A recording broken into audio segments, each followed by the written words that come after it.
7시간 이상 잤는데도 몸이 무겁고 개운하지 않거나 스트레스 때문인지 잠이 잘 안 오거나 자기 전에 누워서 폰 붙잡고 유튜브 보랴, 웹툰 보랴, 게임하랴 잠을 잊은 부엉이들, 이 영상 끝까지 봐주세요.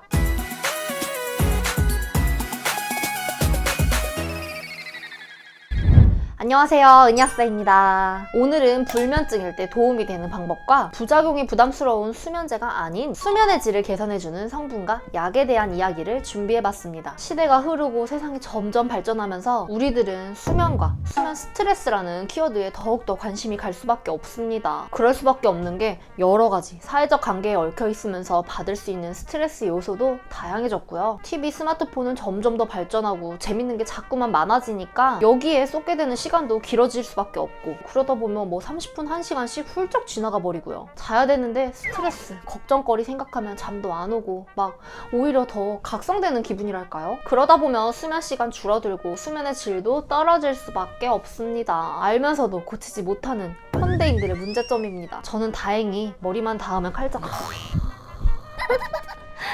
머리만 닿으면 칼잠하는 스타일이라서 잘 모르지만 남편 시기님은 아주 오래전부터 불면증으로 저에게 불면증 약 타령을 정말 많이 합니다. 요즘은 일하는 시간 때문에 항상 해 뜨면 주무시는 것 같아요. 옆에서 보기 딱해. 이러니 낮에도 무기력하고 출근해서도 업무 효율도 떨어지게 됩니다. 이런 수면 패턴이 계속 반복되면 몸의 리커버리, 회복 시스템이 무너지면서 각종 질환, 몸의 염증이나 우울증까지 초래할 수 있습니다, 여러분. 잠을 푹 못 자는 것만큼 위험한 게 없거든요, 정말. 밤에 누웠는데도 한동안 잠이 안 와서 힘들고 자야 하는데 오히려 머릿속이 맑아지는 기분이라거나 충분히 잤는데도 수면의 질이 낮아서 다음날 개운하지 못한 분들이 찾는 게 수면 유도제, 수면제인데요. 나는 진짜 머리가 바닥에 닿기도 전에 딥슬립인데 공부는 어떻게 그렇게 잘했는지 수면 유도제는 약국에서 그냥 구매할 수 있는 일반 약이고, 수면제는 병원 처방이 필요한 전문 약입니다. 이 점을 많이들 헷갈려 하시더라고요. 수면제 중 가장 유명한 건 졸피뎀. 아마 다들 한 번쯤은 들어보셨을 겁니다. 뉴스에서도 많이 나오거든요. 다른 수면제보다 반응이 빨라서 금세 잠에 들 수 있고, 부작용이 다른 것들보다 더해서 아마 지금 수면제 먹고 있다면 대부분 이 성분 드시고 있는 걸 거예요. 근데 이게 부작용이 적고 다른 수면제들보다는 안전하다고는 하지만 그래도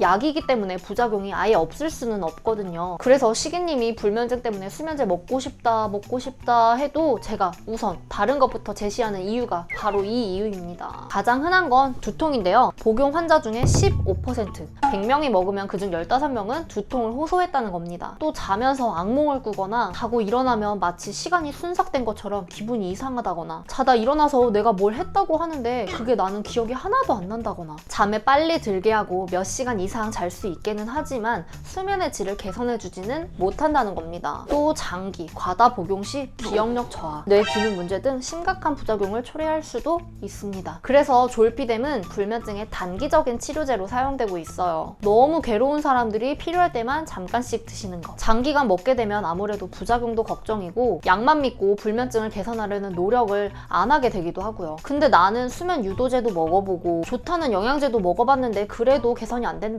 그때는 의사와 상담하에 수면제를 드시는 게 최우선책이긴 합니다. 하지만 그 정도로 심각한 수준이 아니라면 가벼운 노력부터 시작해봐야 합니다. 잠이 잘 온다는 상추를 마구마구 먹어보세요. 농담이고요. 수면에 도움이 되는 ASMR, 아로마 향초, 오일, 자기 전 따뜻한 우유, 가벼운 것들부터 시도해보는 거예요. 약물의 도움 없이 이렇게만 해서 수면의 질도 좋아지고 잠도 잘 오면 얼마나 다행이에요. 이렇게 해도 안 되겠을 때 먹어볼 만한, 장기간 먹어도 몸에 무리가 없는 몇 가지 성분을 알아보겠습니다.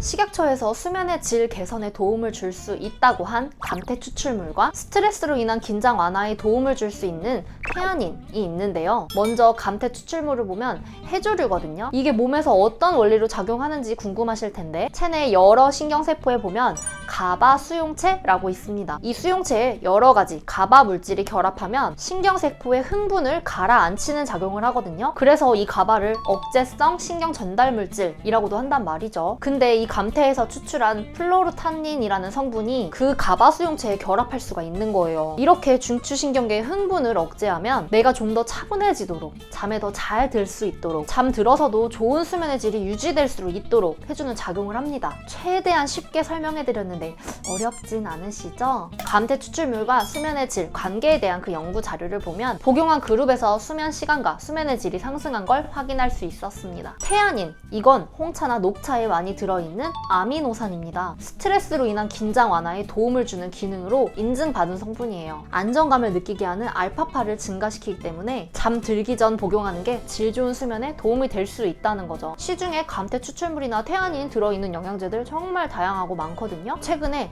눈여겨보고 있다가 구매해서 시기님 먹이고 있는 제품을 보여드릴게요. 광고도 많고 패키지도 눈에 갔지만 제가 약사로서 그냥 선택하진 않았겠죠. 월야 블랙이라는 제품인데, 근데 여러분들 꼭 이 제품 아니더라도 감태 추출물 영양제 구매할 때 꼭 확인하셔야 될 게 진짜 감태 추출물이 맞는지 유사 제품이 많거든요. 인증을 제대로 받은 건지 꼭 확인해 보셔야 됩니다. 이렇게 상자 위에 건강기능식품 마크가 있는지 확인하시고요. 상자나 그 안에 설명지에 보시면 성분명 있잖아요. 이 성분표에 디에콜 30mg 이라고 적혀 있는지 반드시 확인해 보셔야 돼요. 디에콜이 감태 추출물의 기능 성분을 얘기하거든요. 그리고 제가 그 많은 것들 중에 이걸로 선택한 이유는 이 제품 제조원이 유유 헬스케어예요. 아무래도 유명 제약회사의 자회사 제조업체니까 생산 과정에 좀 믿음이 갔던 거죠. 제주산 감태에다가 방금 말씀드렸던 태아닌 또는 원지 추출물, 이렇게 안정화에 도움이 되는 성분들까지 같이 들어가 있습니다. 감태 추출물이나 태아닌 이런 성분들은 수면제처럼 부작용이 많거나 그런 성분은 아니잖아요. 큰 거부감은 없이 쉽게 접근해서 먹어볼 만한 제품인 것 같아요. 시기님은 이 제품 밤마다 2알씩 잘 챙겨 먹고 있는데 어떠냐고 후기를 물어봐도 그냥 말없이 묵묵하게 매일매일 잘 먹고 있습니다. 근데 이렇게 수면을 개선해주는 영양제를 먹었는데도 그래도 안 되는 분들도 있어요. 만성 불면증이라던가 이 약의 성분에 잘 반응을 하지 않다던가 한번 먹어보시고요. 대부분 효과를 느끼겠지만 나 이거 먹어도 효과 잘 모르겠어, 나는 불면증이 진짜 심한가 봐 라고 느끼시는 분들, 그때는 수면 유도제나 수면제 치료를 고려해 보셔도 됩니다. 우선 순한 것부터 아까 말했듯이 상추, ASMR, 따뜻한 우유, 아로마 오일 혹은 이런 영양제부터 시작하셔도 늦지 않습니다. 오늘은 불면증에 대해 얘기해봤는데요. 저는 워낙 잠이 많고 머리만 닿으면 바로 잠드는 체질이라 이 또한 걱정인데, 늘 옆에 계시는 시기님이 불면증으로 힘들어하고 약까지 찾는 그런 모습을 보면서 영상 준비했습니다. 여러분도 부디 매일매일이 꿀잠이 되길 바라면서 이번 영상 마무리하겠습니다. 조금이라도 유익했다면 구독과 좋아요 부탁드리며, 이상 구독하면 건강해진 채널 시기월드의 은희약사였습니다. 안녕히 계세요.